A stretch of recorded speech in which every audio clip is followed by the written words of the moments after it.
తాకట్లో ఉన్న మీ బంగారాన్ని విడిపించి ఆ రోజు ఆన్లైన్ రేటుకి కొంటాం. Sharma gold company. నమస్తే, వెల్కమ్ టు సుమన్ టీవీ. నేను మానస. ఈ రోజు మనతో పాటు ఉన్నారు ప్రముఖ ఆధ్యాత్మికవేత్త, జ్యోతిష్య పండితులు ప్రదీప్ జోషి గారు మనతో ఉన్నారు. వారితో మాట్లాడదాము. పూరిలో జరిగినటువంటి ఒక అద్భుతమైన ఘటన గురించి డిస్కస్ చేద్దాం.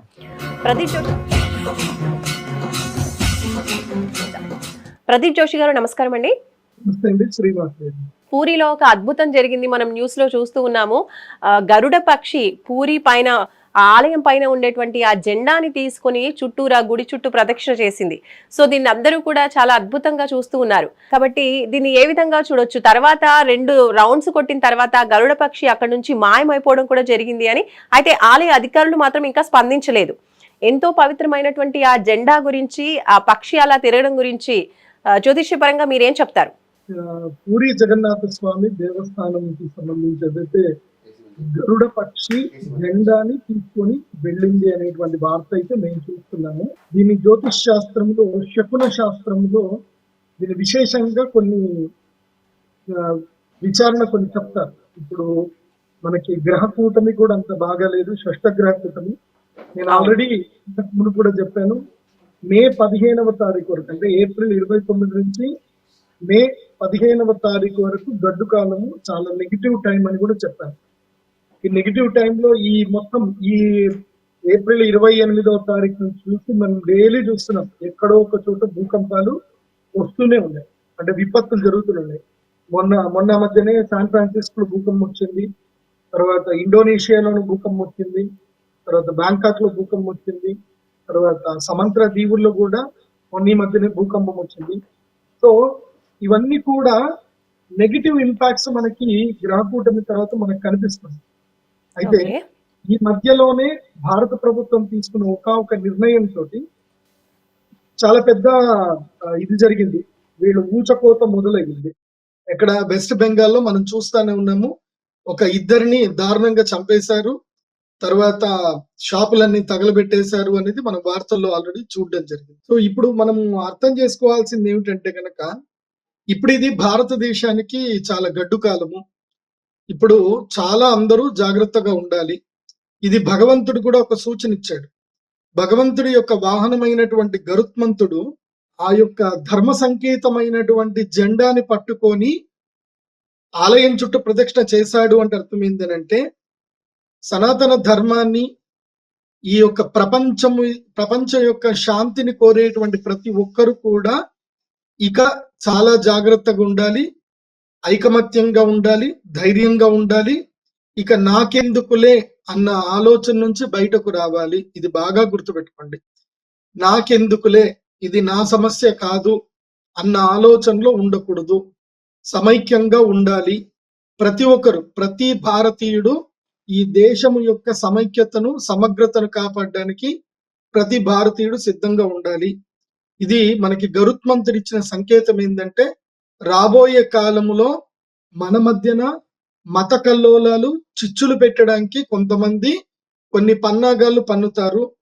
దానికి ఎవరు రియాక్ట్ అవ్వకండి, ఎవరు రెస్పాండ్ అవ్వకండి. వాట్సాప్లలో అక్కడిక్కడ మెసేజ్లు వస్తాయి, రెస్పాండ్ అవ్వకండి. ఎందుకోసమంటే దేశములో మనుషుల మధ్యన గొడవలు ఎప్పుడైతే మొదలవుతాయో అలాంటి సమయములోని ఈ యొక్క సంకేతం అనేది కనిపిస్తుంది. మనము ఈ సంకేతానికి సంబంధించి కనుక మనం చూస్తే, ఇది మనకి ఎక్కడ తెలుస్తుంది అనంటే, ద్రౌపది వస్త్రాపహరణం జరిగినప్పుడు ఆ రోజు రాత్రి డిస్కషన్ జరుగుతుంది అనమాట.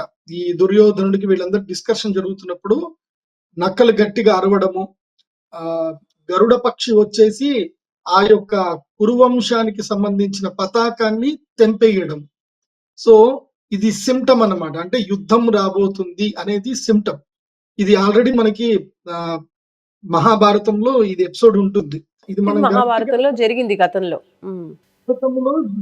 కురుక్షేత్ర యుద్ధం జరగకన్నా మునిపే ఈ సిమ్టమ్స్ కనిపిస్తున్నాయి అని చెప్పేసి వాళ్ళు డిస్కషన్ చేస్తారు. ఏం కాబోతుంది అని అంటే, రాబోయే కాలంలో విపత్తు రాబోతుంది అనడానికి ఇది సిమ్టమ్. ఇది గరుత్మంతుడు ఆ యొక్క సనాతన ధర్మానికి సంబంధించి ఒక కాషాయం యొక్క జెండాని పట్టుకొని ఆయన వెళ్ళాడు అంటే అర్థం ఏంటంటే, భవిష్యత్తులో ధర్మయుద్ధం రాబోతుంది. సో దానికి సంబంధించిన మత కల్లోలాలు ఎక్కువగా కాబోతున్నాయి. ఇది మనకి భగవంతుడు ఇచ్చిన సూచన. కాబట్టి నేను చెప్పేది ఏంటంటే, ఈ మధ్య ఇప్పుడు ప్రభుత్వం ఏం చేసినా ప్రజల మంచి కోసమే చేయడం జరుగుతుంది. అనవసరంగా ప్రజలు అంటే ఈ యొక్క ఏమీ నేను చెప్పేది ఏంటంటే, ఒరిగేది ఏమీ ఉండదు. మన మధ్యన గొడవలు పెట్టుకొని పైన నాయకులు మాత్రం సంబరాలు చేస్తుంటారు. కాబట్టి ప్రజలు చాలా అప్రమత్తంగా ఉండండి. చెప్పుడు మాటలు, రూమర్స్ జోలికి వెళ్ళకూడదు.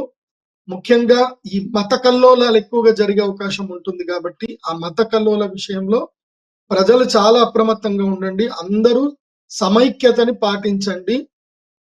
ఎక్కువగా ఓవర్ రియాక్ట్ అవ్వకూడదు. ఎందుకోసమంటే ఏదైనా సరే మనకి చట్టం అంటూ ఉన్నాయి. కొంతమంది అపోహలు క్రియేట్ చేస్తారు. ఇది మంచిది కాదు. మనల్ని నాశనం చేయడానికి చేశారని చెప్పి చాలా చేస్తారు. ఏది కూడా పట్టించుకోవద్దు. నేను అందరికీ చెప్తున్నాను, భారతీయులందరికీ చెప్తున్నాను. ఇది మే 15 నుంచి ఇది ఆల్మోస్ట్ మే 15 మే 30వ తారీఖు వరకు, మే 15వ తారీఖు వరకు అయితే చాలా బ్యాడ్ టైం ఉంది. అనవసరమైన గొడవలు, ర్యాలీలు, తర్వాత రాళ్ళు కొట్టుకోవడాలు ఇవన్నీ కూడా వస్తాయి, జరుగుతాయి. సో ప్రజలు అప్రమత్తంగా ఉండండి. నాకు తెలిసైతే ఈ కాలంలో అంటే నేను గ్రహస్థితి నేను చూస్తున్నాను కాబట్టి, నేను చెప్పినవన్నీ జరిగినవి కాబట్టి, నేను ఇది కూడా అడ్వాన్స్ గా అందరికీ అప్రమత్తం చేసి చెప్తున్నాను. మళ్ళీ మన భాగ్యనగరంలో లాస్ట్ టైం ఏదైతే గనక గోకుల్ చాట్ దగ్గర జరిగినటువంటి ఇన్సిడెంట్ కానివ్వండి, దిల్సుఖ్ నగర్ లో జరిగిన ఇన్సిడెంట్ కానివ్వండి, ఇది కోనార్క్ థియేటర్ దగ్గర ఒక ఇన్సిడెంట్ జరిగింది. ఆ ఇన్సిడెంట్ కానివ్వండి, లుంబిని పార్క్ లో జరిగిన ఇన్సిడెంట్స్ కానీ, మళ్ళీ ఈ రాబోయే నెల రోజుల్లో ఈ మే 15వ తారీఖు లోపల కూడా జరిగే అవకాశాలు ఉంటాయి. కాబట్టి నేను భద్రతా సిబ్బందికి కానీ, రక్షణ దళాలకు కానీ, తర్వాత ఎన్ఐఏ వారికి కానీ మేము ముందుగానే సూచిస్తున్నాం. ఎందుకోసమంటే ఇది గ్రహస్థితి బాగాలేదు అంటే అర్థం ఏంటంటే, ఎవరికో ఒకళ్ళకి నెగిటివ్ మైండెడ్ ఎవరో ఒకళ్ళు స్టెప్ తీసుకుంటారు, ఏదో ఒకటి చేస్తారు. ఇప్పుడు గ్రహస్థితి బాగా లేదు, ట్రంప్ గారు ఈ నిర్ణయాలు తీసుకోవాలని చెప్పి ట్రంప్ గారికి జ్యోతిష్యం తెలియదు కదా.